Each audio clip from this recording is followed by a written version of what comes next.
So, okay, the two of you, you're both incredible. Oh my God. But you have worked together before.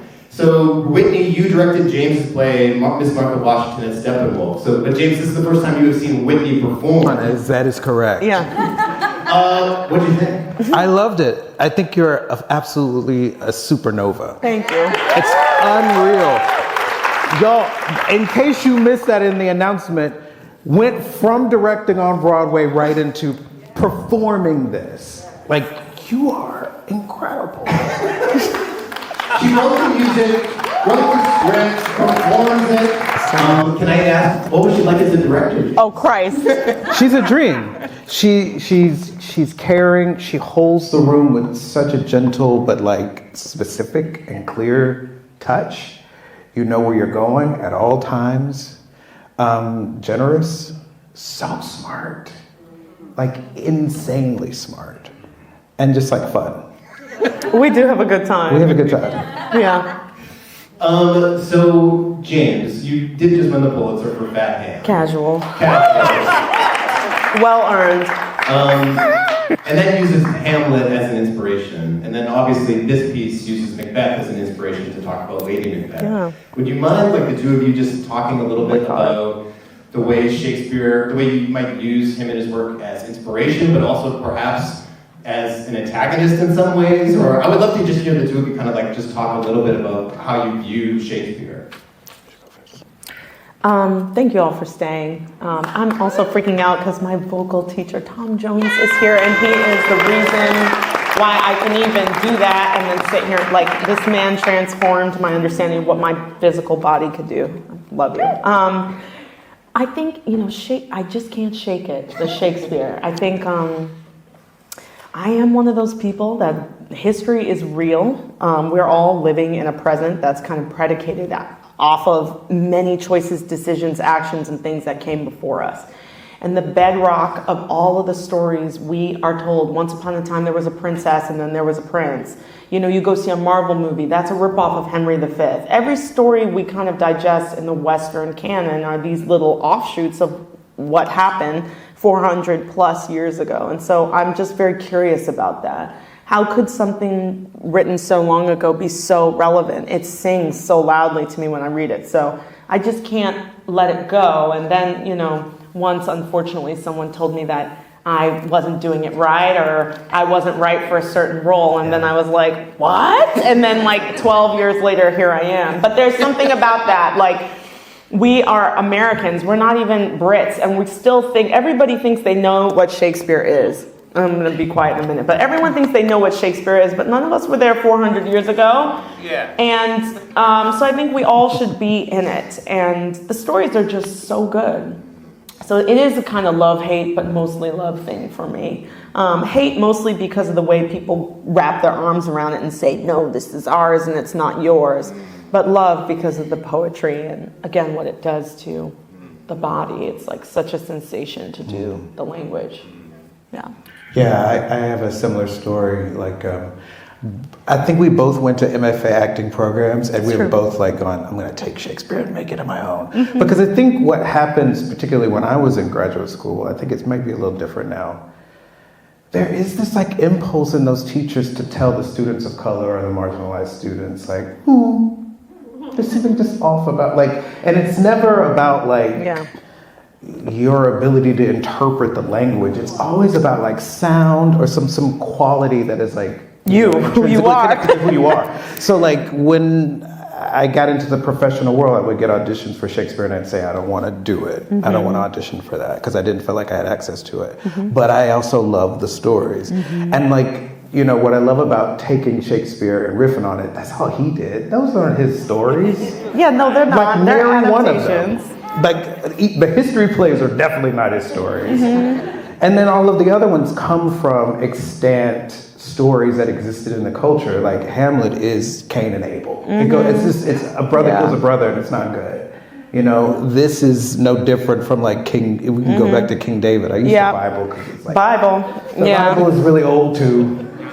So I keep coming back to it because the stakes are so high in the storytelling. Like it's life and death stuff. Mm-hmm. And that's always so great to watch on stage.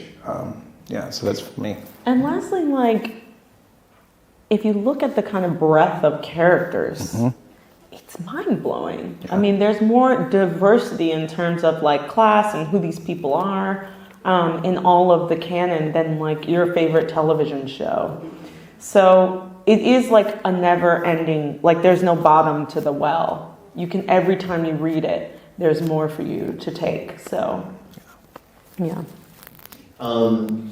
So both of you are writers and directors and performers. Like James, like you're one of the best actors I've ever seen. You know what I mean? Like you're a tremendous, but both of you are, right? Can you talk a little bit about how, for the two of you, how sort of directing can also inform performing as well as informing your writing, and how those three things distinct? Are they kind of all the same? I would just be curious to hear both of you kind of talk on that.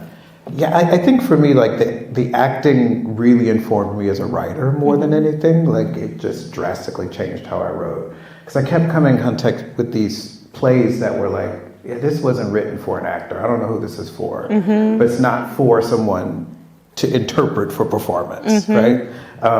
You just never get enough material to do that. I think directing is something that I've mostly done out of necessity and curiosity, so it feels the most disconnected, but the writing and the acting, I remember I was writing Miss Martha while I was doing Angels in America at the Wilma, and I was sitting in my dressing room and you just hear Tony Kushner piped in your ear every day while you're writing. It's just had a major effect on me as a writer. But I'm not, like Whitney's a really good director. I am not a really good director. I'm fine. Like Whitney is like legit. I was a really good actor, but I'm not a very good. That's how I feel about my writing. I'm like, I don't know, I skirt by with my little songs. You know what I mean? I'm like, put a song in there. Do, you know? He's a really legit writer. Also, he was in a production of Three Sisters with Charlie Thurston, who was our Macbeth. Charlie, hi, you were really good. Isn't that crazy? Wasn't he good? So I say that to say, you know, this question about are they all the same? I think writing, I feel similar. Well, I don't know if I consider myself as a writer as much as I consider myself like a musician. And through the music, there's coming stories. But writing and performing and composing and performing feel really close. And then directing is this like kind of sad, lonely thing. Like, no, I always joke, like, people are so nice to you when you're the writer or performer. They're like, how are you? Can we take you to when you're the director, don't nobody like you. So it's just like kind of sad job. But I don't know, I do think that directing does feel like this other thing. It does ask you to call on all the areas of yourself and everything you have and everything you know, because you have to step into a room and tell someone what to do. And then they have to go and do it. You're not even going to be there. It's this weird thing. So you do kind of have to like reach for everything you have, I think, to direct. But writing and performing feel closer. It feels like a more natural human thing. James, have you ever performed in something that you have written? Yeah, I wrote a one-man show called The Threshing Floor, which was about James Baldwin. And so I played James Baldwin plus 14 other characters. Why isn't every theater in America doing that right now? Because I want to do it. I'm the only person I want to do it. And so it's not a thing that's available in the world. We'll do it here. We'll do it. I don't know if I can remember all those lines anymore. But I'll think about it. Yeah. Is it, this is for both of you, is it uncomfortable performing something that you have written, or is it easier, or is there, like how, I don't know, yeah, like how does that feel performing it? I think it's hard because you have to stay on yourself.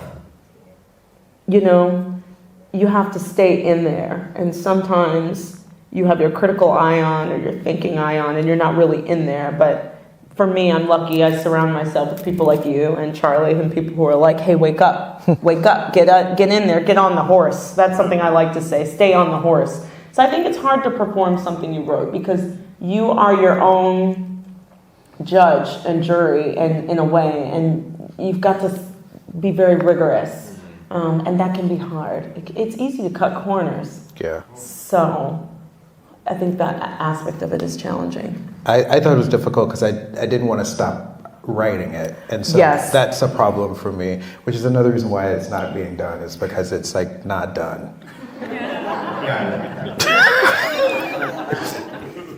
Well, if you ever want to finish it, ETC's ready. Yeah. So Whitney, your show is currently on Broadway right now. James, your Fat Ham was just recently on Broadway. Can you just talk a little bit about that, what that experience was like? I mean, it's theater. Yeah. Like on the other side, like the making of it, it's theater. We teched the play just like you would anywhere else. It took longer, but we did tech it just like anywhere else. It's just theater, but it comes with this, like, as I slide down into my chair, this like added Crazy is what it comes with. it's like pressure, but I didn't mind it so much, like, and I think it's kind of because we sort of were like building on the momentum of Off-Broadway. It just sort of felt euphoric. But yeah, it's big, and it really changes how people see you and how they like want to interact with you as a person. Yeah. And I'm kind of regular, so that's hard for me. I think what surprised me was how similar it is. Just theater. I didn't feel. First of all, working with Jocelyn Bio was incredible, and Manhattan Theater Club was incredible, and we did this crazy thing with this play. The last world premiere of a Black play on Broadway was in 1991, and we were the last one since. That's insane. And that's insane. And so going into it, I was anxious because history matters to me.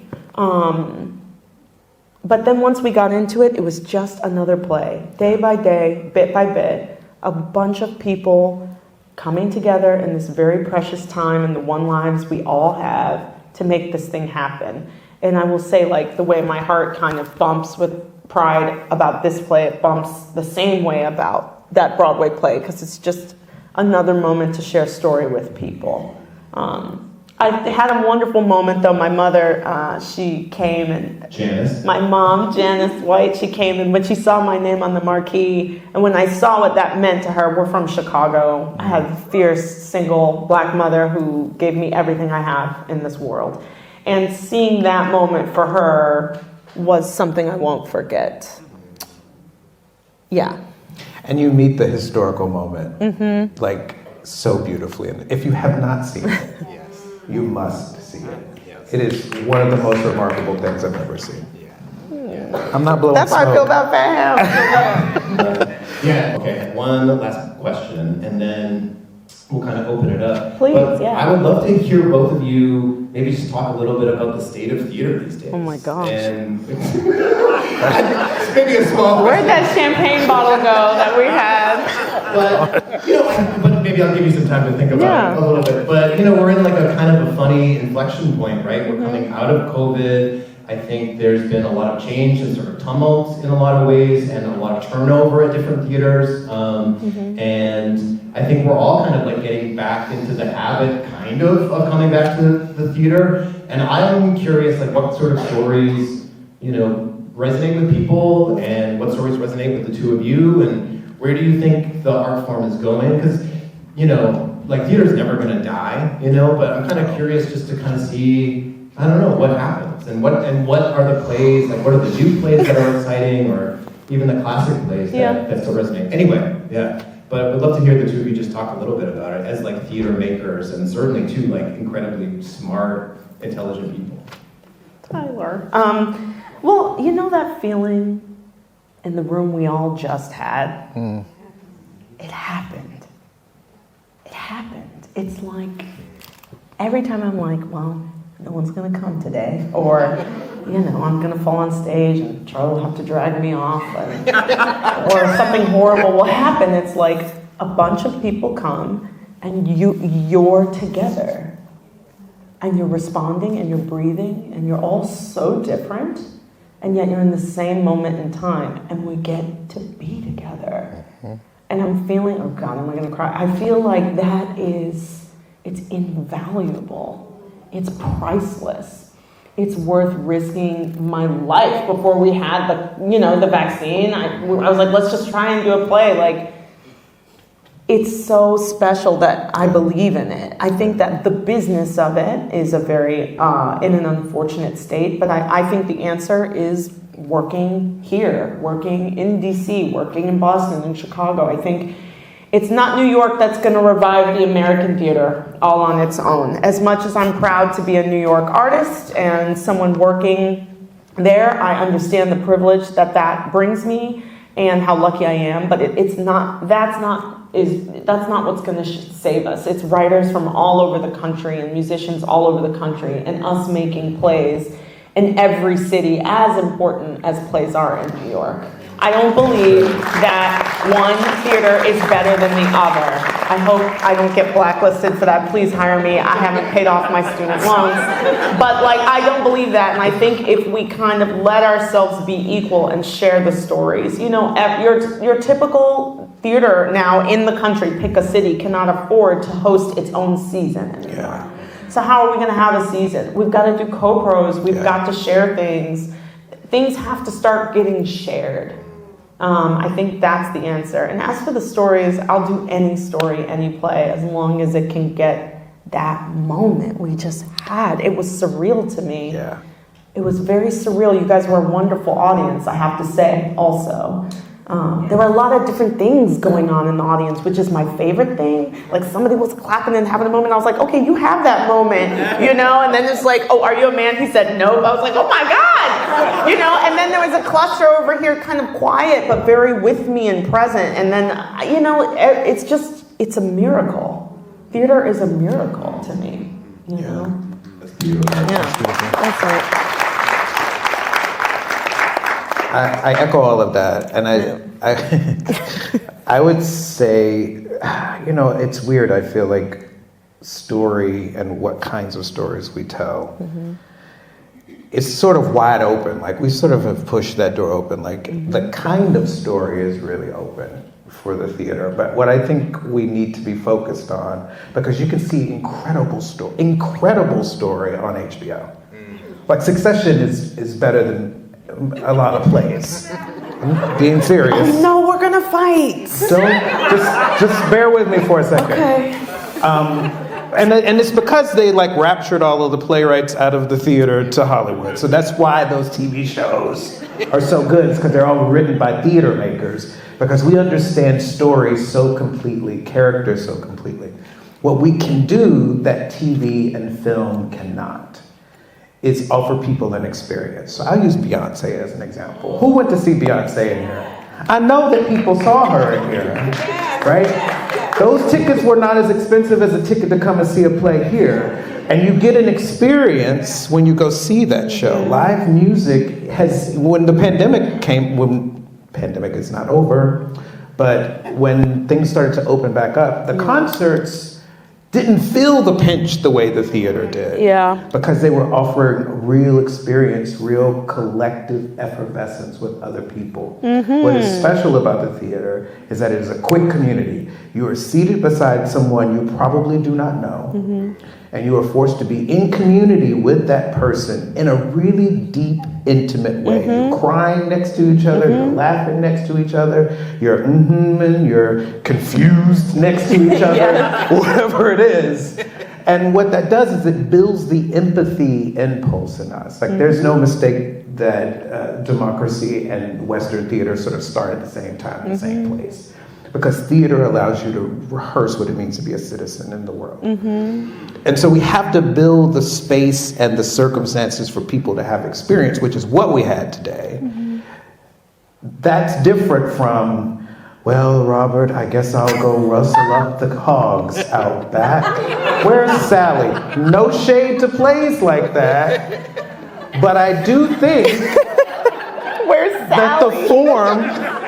I think I was Sally in a production. I was a Sally in a show directed by Richard Jenkins. I'm having a stroke. Yes, I was in that play. Go ahead. Did she come in washing her hands on a... I died. Drying her hands on a dish towel, wiping sweat from her brow. Like, nothing wrong with that.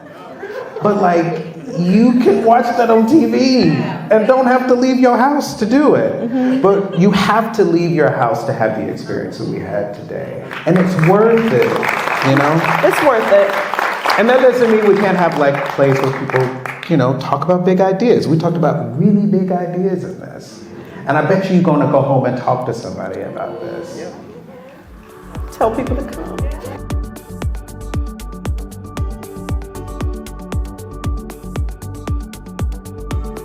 I think the thing you named is stamina. Yeah. Like, you know, I had this transformative moment. I was at the Guthrie Theater, where is it? In Minnesota. I was in Minnesota. It's a beautiful theater.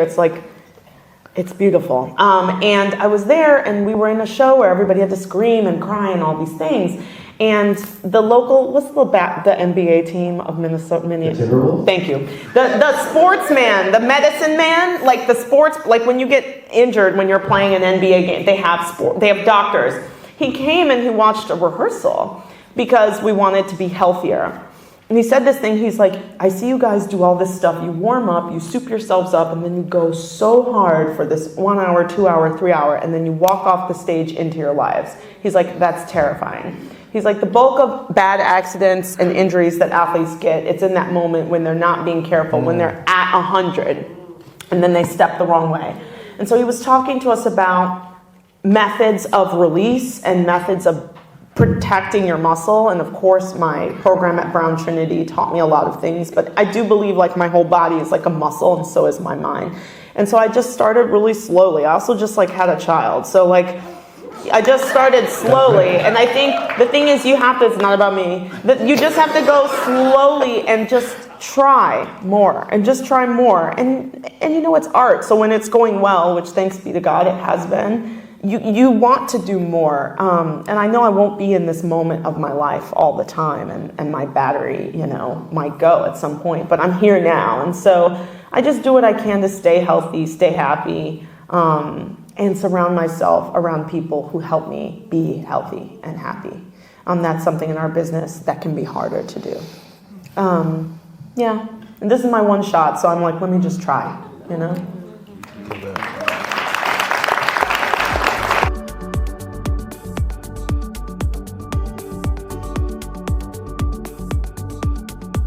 And it immensely helped me. I studied at Brown Trinity in the MFA acting program. Charlie also did the same program with me. This is how I met Tyler. He was the associate artistic director there. And I would say education is different for everyone. I am someone who believes in education. I think it's a useful thing. And for me as an artist, where I had talent, but I was just a mess. I was a hot mess. And I needed something to help me pull together, even if at times it was something I was fighting against to put myself together. And for me, it was immensely helpful because, again, this is a muscle. I'm doing technical things. Even if I don't feel the spirit at all, there's still technical things I can do to make it through the show. And that's what I learned at that program. It was very helpful to me. Northwestern good? Yes, Northwestern was good, but I was doing political science. I was doing other things then. I was an undergrad, you know. She was in the streets. But then Brown Trinity got me together and was a wonderful master's program.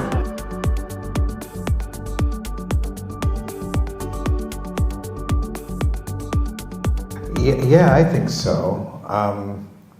It's certainly better than it was when I got out of grad school and... Ooh. Old Man River. I'm kidding. Take me home. I got out of grad school in 2006. I'm kidding. Oh my God, it's almost 20 years ago. And it was not great. You know, it was, I was working in Philadelphia, so I knew this community really, really well. And it was slim pickings for, and you know, in terms of Black playwrights, I could name them on one hand, the ones that were getting produced. I probably still can in town.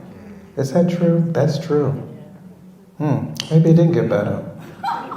I think my experience got a little better. And I also I always had more success as a writer outside of Philly than I did in Philadelphia. But that's the great thing about being a writer, is that the play can go wherever.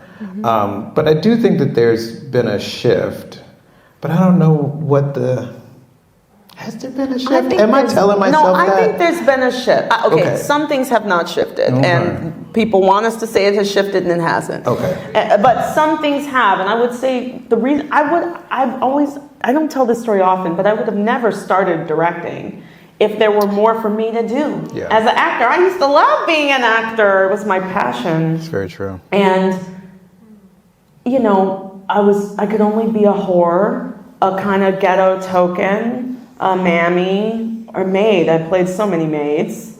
And I'm not that old, so I know you know, but I think there wasn't enough, and not just for me, for any human being. There were tropes that everybody had to fit in, even if you're a white, straight man. There were tropes, there were little pockets you had to sit in. And now, I think what's changing is that kind of Roy G. Biv, those basic colors that everyone had to fit into, they've shattered and splintered because people are writing about all kinds of adjacent manners of existing in the world. Yeah. So there's a little bit more for people to do now. I do think if James was around when I was acting, I don't think I would have found directing, because I would have been thrilled to be in one of his plays, you know?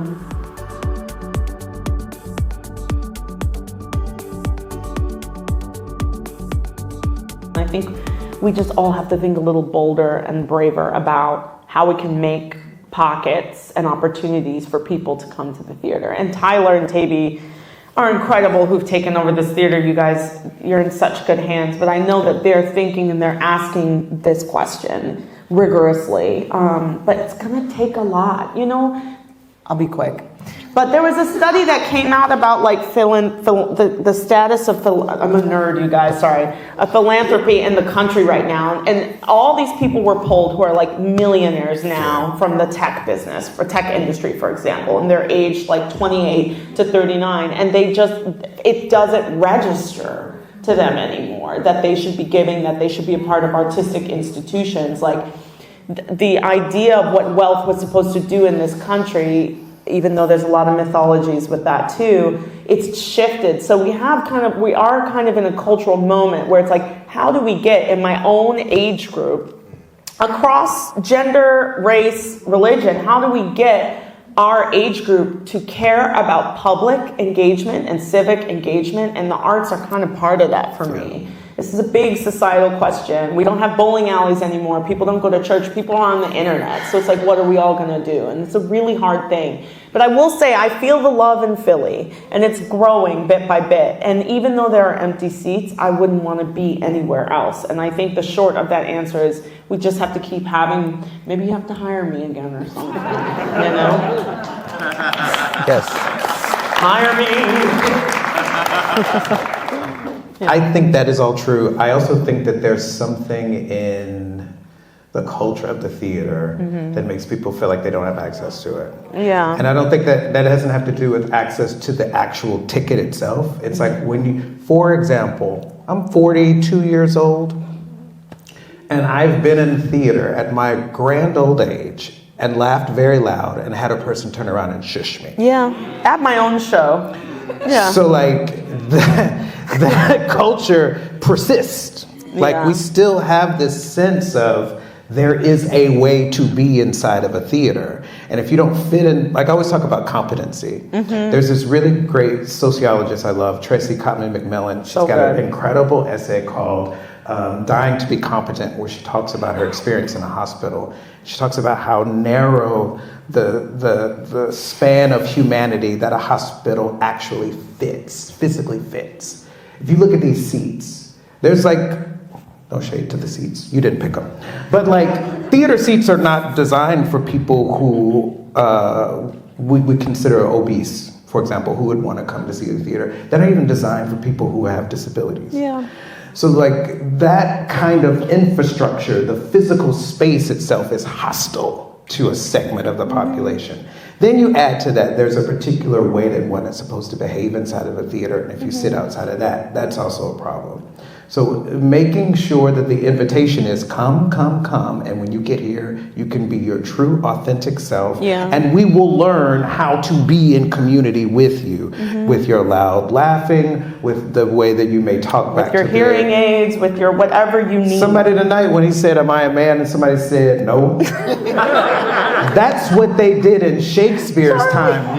Since we want to talk about the rarefied era of Shakespeare, they would throw tomatoes at the stage if they didn't like it.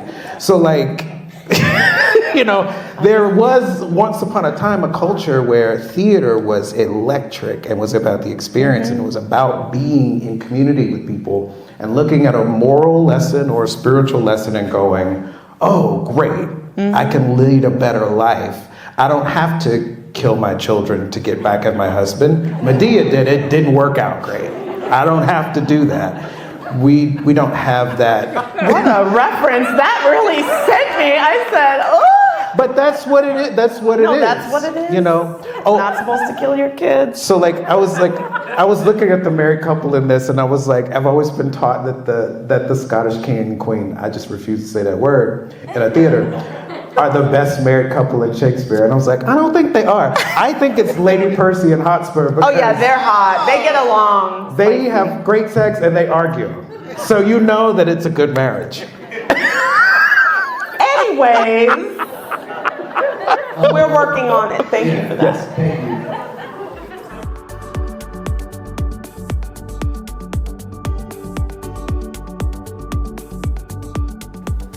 It changes every day. Yes, Charlie, wouldn't you say?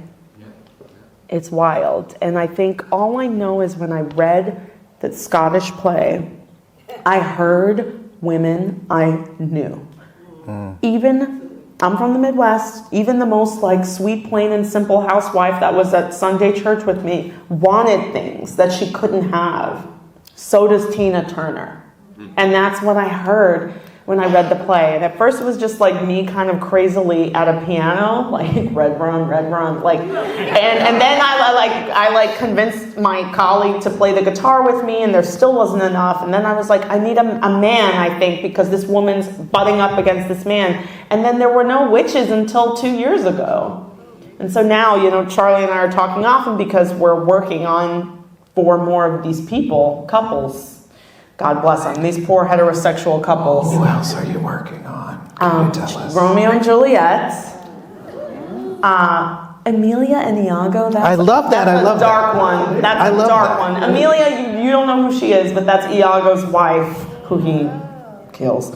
And Antony and Cleopatra. That's the hardest one for me right now. But I feel like it changes every day. All I knew is there's a pulse in here, and music made that pulse beat stronger. And every day it feels like a different horse to ride, Yeah.